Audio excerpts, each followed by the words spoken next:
함께 보겠습니다. 예레미야 1장 4절부터 10절까지의 말씀입니다.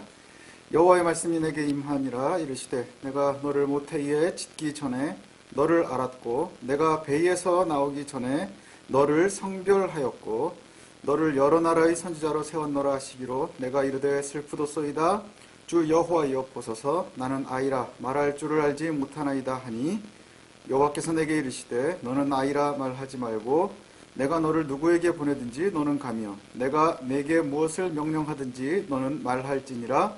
너는 그들 때문에 두려워하지 말라. 내가 너와 함께하여 너를 구원하리라. 나 여호와의 말이니라 하시고 여호와께서 그의 손을 내밀어 내 입에 대시며 여호와께서 내게 이르시되 보라 내가 내 말을 내 입에 두었노라. 보라 내가 오늘 너를 여러 나라와 여러 왕국 위에 세워 내가 그것들을 뽑고 파괴하며 파멸하고 넘어뜨리며 건설하고 심게 하였느니라 하시니라. 아멘.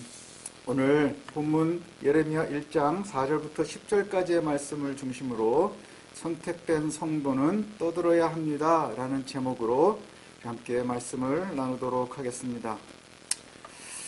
변수가 너무나 많은 시대를 우리가 살고 있습니다. 이전에는 상상도 하지 못하던 일들이 현실이 되어 있고요. 그것을 지금 우리가 현재 견디고 있습니다. 전 세계 국경이 막히고 있고 또 학생들은 전 세계에 3억 명이나 되는 학생들이 등교를 하지 못하고 있다고 합니다. 우리 가정의 아이들도 학교를 등교를 하지 못하고 있는 이 현실, 상상도 하지 못했었던 일들인데 이것들이 있게 되고요. 그래서 요즘에 가장 많이 들었었던 얘기가 가보지 않은 길을 우리가 가고 있습니다 라고 얘기를 하는데 이제 이것도 자꾸 들으니까 조금씩 지치는 것이 사실입니다. 요즘은 정말 주의 은혜가 더욱 간절한 시기가 되어 가는 것 같습니다. 우리의 상상을 뛰어넘는 일들이 우리 주변에서 생기고 그것이 현실이 되어서 우리가 지금 경험하고 있기 때문인 것이죠. 예전에 우리가 안일하게 신앙을 할 때에는 설마 그냥 명목상으로만 있는 여러 가지 어려움들이 실제로 우리의 현실이 될 수 있다는 것을 경험하게 되는 그러한 시기인 것 같습니다. 이러한 시기에 이러한 상황에서 우리가 예레미야를 살피면서 어려운 시대, 두려운 시대, 불확실한 시대에 과연 그리스도인들은 어떤 믿음을 가지고 있어야 하는지, 어떻게 생활하고 또 이 시대를 살아가야 하는지 우리 잠시 함께 말씀을 좀 나눴으면 좋겠습니다. 예레미야는 요시야 왕 때부터 이제 선지자의 역할을 하게 됩니다. 요시야 왕은 어떤 왕이냐 하면요, 히스기야와 함께 남유다의 하나님 앞에서의 믿음을 회복시키기 위해서 노력했었던 아주 위대한 왕입니다. 마지막을 향해서 아주 폭주기관차와 같이 멸망을 향해 달려가고 있었던 그 남유다에 다시금 하나님께로 되돌리기 위해서 많은 노력을 했었던 왕이 바로 이 요시야 왕입니다.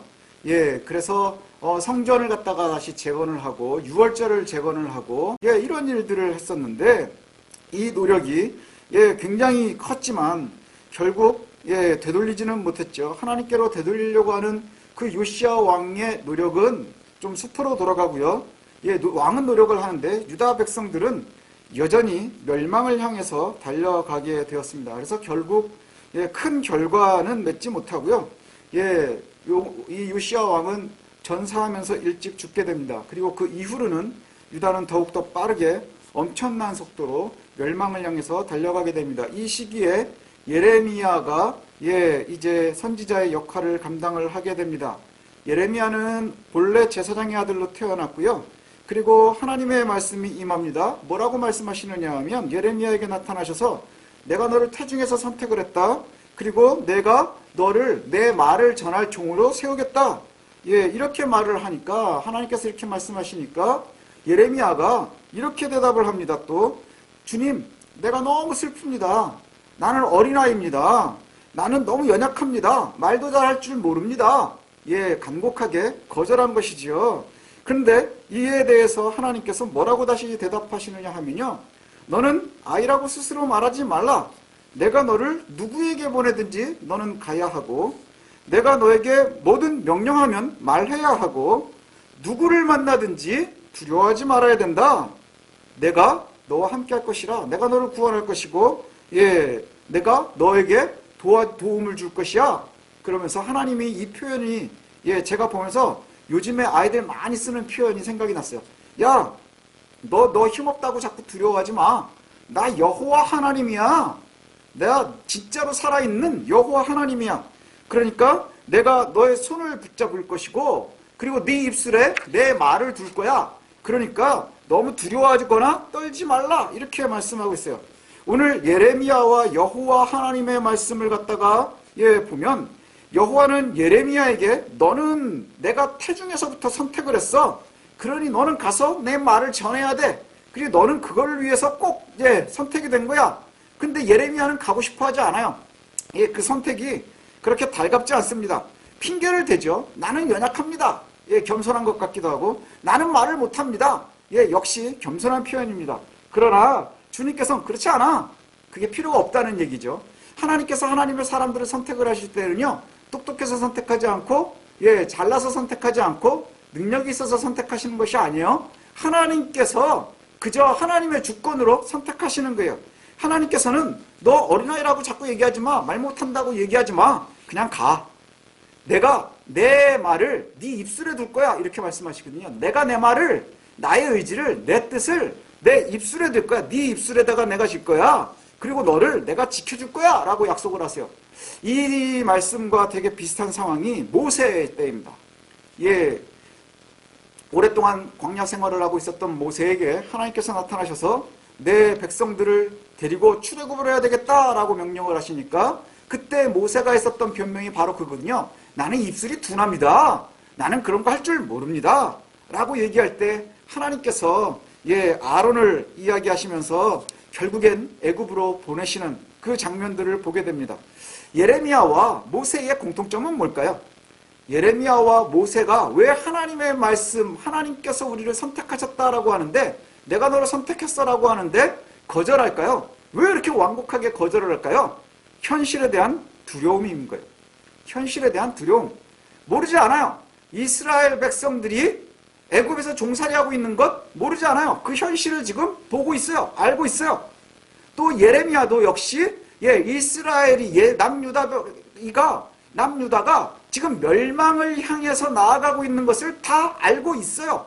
근데 문제는 뭐냐? 내가 굳이 얘기할 필요가 없다고 생각이 되는 것이죠. 난 지금 그냥 내 현실로도 힘듭니다.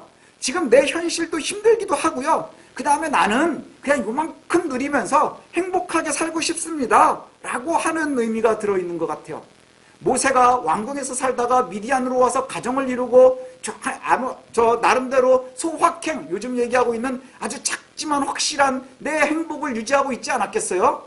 예레미야도 마찬가지 아니었겠어요? 그저 내 현실이 멀리 민족과 나라를 보면 두려움 뿐이지만, 그러나 무엇을 보면, 내 삶을 보면, 내 삶만 보면 그냥 살만하거든요. 아기자기하게 옹기종기 모여서 그냥 사는 거예요.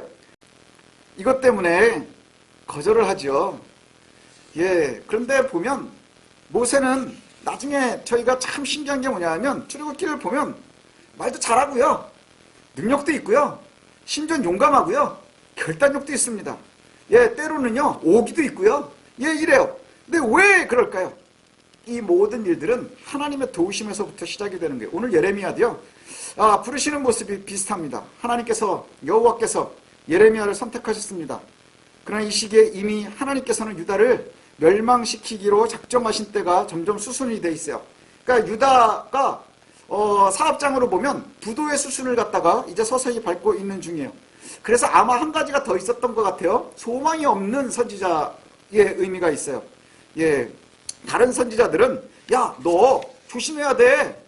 니네들이 지금 굉장히 잘못하고 있는 거야. 그러니까 빨리 하나님께로 되돌려. 그럼 하나님이 살려주실 거야. 라는 이야기를 해야 되는 거예요. 그러니까 너 지금 잘못하고 있어. 계속 가면 망하지만 되돌리면 살아날 수 있어. 라고 얘기를 해야 되는데, 예레미야는 니네 이제 망했어. 니네 이제 다 끝난 거야. 하나님 진짜 화가 많이 나셨거든. 그래서 니네는 다 끝났어. 하지만 되돌리면 그곳에서 들려오실 거야. 그러니까 지금 일단 멸망은 정해져 있는 거예요. 이게 참 어려움이거든요. 그래서 이것을 갖다가 피하고 싶어 했었던 것 같아요. 예레미야의 시대, 그리고 지금 우리의 시대, 이렇게 가만히 고민을 해보면 다르지 않은 것 같아요. 예레미야의 시대가 어떤 시대냐 하면요, 예루살렘에 거짓 선지자들이 넘쳐나는 시대예요. 예, 그리고 하나님 앞에 제사하는 것이 다 거짓인 시대예요. 그래서 예루살렘이 중심에 성전 중심으로 계속해서 타락해가고 하나님께로 멀어져 가고 있었다는 것이지요. 사람들은요, 거짓을 섬기고 또 우상을 섬기면서도 막연한 믿음은 어떤 믿음을 갖고 있었느냐? 이 성이 여호와의 성이라는 거예요. 그리고 이 성은 멸망하지 않을 거야 라고 생각하고 있는 거예요. 이중적이지 않나요? 내가 진짜로 섬기고 있는 건 우상이에요. 그래서 하나님께서는 지금 더 이상 예루살렘을, 성전을 사랑하지 않으세요. 더 이상 이것을 유지하고 싶은 생각이 없으세요. 멸망시키기로 작정을 하셨어요.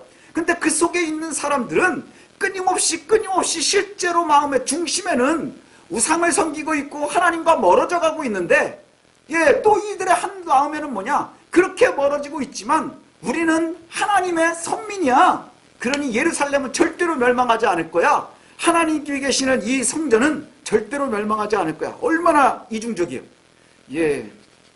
사람들이 실제로는 거짓을 섬기면서 여호와의 도우심을 진심 바라고 있는 거예요. 얼마나 웃겨요. 하나님 보시기에 얼마나 황당하겠어요. 우상을 섬기면서 여호와의 성은 멸망하지 않을 거야. 이게 가짜가 아니라요, 진짜 믿음으로 갖고 있었던 거예요. 엄청나게 무서운 확신으로 그들에게 있었다는 것이지요. 이러한 어렵고 무섭고 어리석은 확신이 잘못이라고 말해줘야 되는 것이 바로 예레미야의 역할이에요. 쉽지 않죠. 아주 어려운 일을 지금 해야 하는 겁니다. 이것이 바로 예레미야의 역할입니다. 그래서 예레미야가 많이 울어요. 여러분, 우리 교회들, 우리 주변들도 한번 봐야 될 것 같아요. 지금 여전히 우리의 주변들을 한번 되돌아보십시오. 우리의 교회들이 혹시 마지막 때에 남유다의 마지막 멸망을 향해 달려가고 있을 때에 예루살렘과 그 성전과 같지 않은지 되돌아봤으면 좋겠습니다. 큰 건물의 교회들이 지금도 여전히 힘이 있어 보입니다. 실제로 힘을 발휘하기도 하지요. 그래서 지금도 유력한 사람들은 교회를 이용해서 정치를 하고 싶어요. 교회를 배척하면서 표를 얻고 싶어하고 교회에 동조하면서 표를 얻고 싶어요. 그리고 실제로 많은 수의 그리스도인들이 아직도 건재합니다. 많이 줄었다 이야기하지만 교회 출석하는 인원수가 아직도 굉장히 많이 있어요. 그러니 교회가 힘이 있다고 얘기할 수 있을까요? 한 발 물러서서 우리가 상황을 한번 잘 봐야 합니다. 많은 수의 성도들이 이미 줄어들고 있는 것이 사실이죠. 그리고 실제로 남아있는 성도들이라고 하는 이들도 과연 정말 하나님의 뜻대로 따라가고 있는 교회들이 얼마나 될지, 하나님의 말씀대로 삶을 유지하려고 하는 성도들이 몇이나 되는지 우리가 한번 되돌아봐야 될 것 같아요. 매스컴이 공통으로 교회들을 공격합니다. 왜 공격을 할까요? 우리가 온전히 하나님께 매달려 있어서 죄의 세력이 우리를 공격하는 것이라면 우리가 목숨을 걸고 지켜야 되겠죠.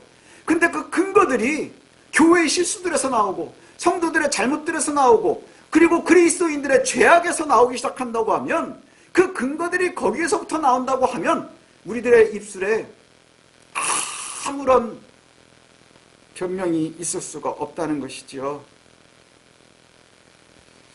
마음이 되게 아픈 상황입니다. 좋지 않은 상황인 것이지요.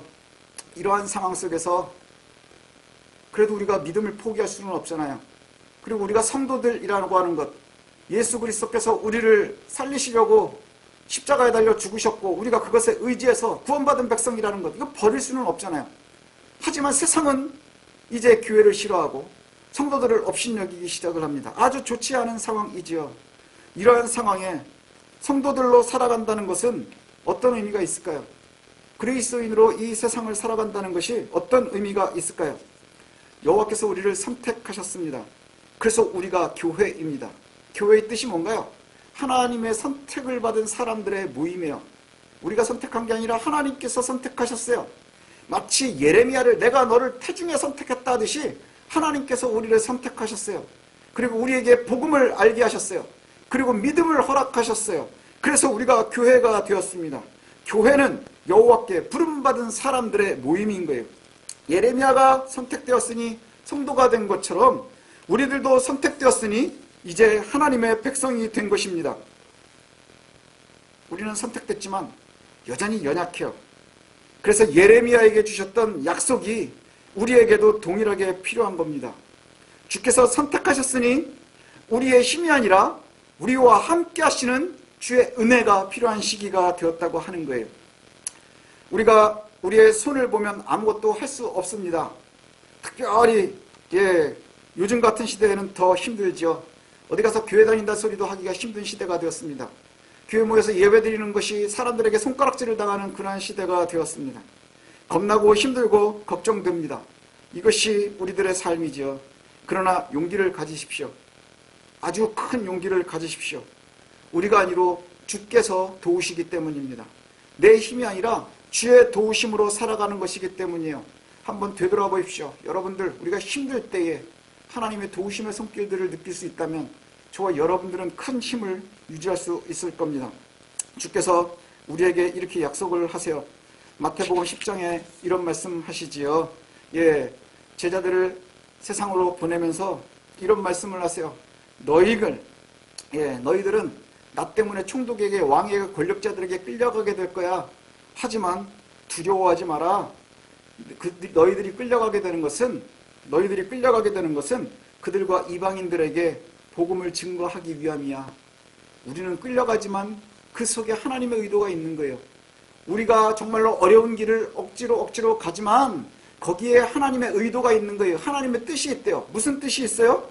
내 뜻을 증거하기 위함이라, 이렇게 말씀하고 있어요. 그리고 마태복음 10장 19절에는 이렇게 말씀합니다. 너희를 넘겨줄 때에 어떻게 무엇을 말할까 너희 염려하지 마라. 미리미리 염려하지 말라. 그때에 너희에게 할 말을 주실 거라는 거예요. 우리가 어려운 일을 향해 나아갑니다. 그리스도인이라고 얘기하고요, 하나님의 복음을 전하는 것이요, 정말 힘든 시대가 되었어요.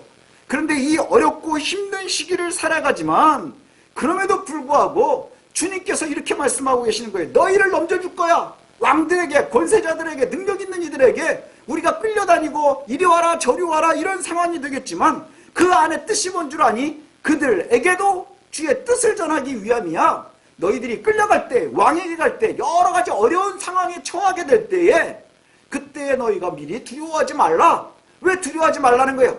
내가 얘기해 줄게. 예레미야에게 약속하신 것처럼 내 말을 내 입술에 둘 거야 라고 약속해 주고 계시다는 거예요. 주의 도우심으로 이 어려운 시기를 이길 수 있었으면 좋겠습니다. 도대체 왜 주님께서 우리를 선택하시고 우리와 함께 하시겠다고 약속을 주실까요? 주께서 함께 하시는 이유는 뭐냐? 주의 뜻을 알리기 위함인 거예요. 우리를 선택하신 이유가 바로 거기에 있다고 하는 것이죠. 대다수가 옳다고 여기는 민주주의를 위해서가 아니고요. 그 다음에 단순히 명함의 목회자라고 쓸 수 있는, 목사라고 쓸 수 있는 직함에 맡기 위함이 아닌 거예요.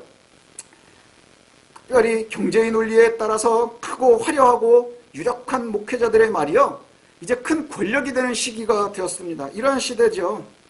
그들이 더 조심해야 되는 이유는 큰 잘못이 될 수도 있다는 거예요.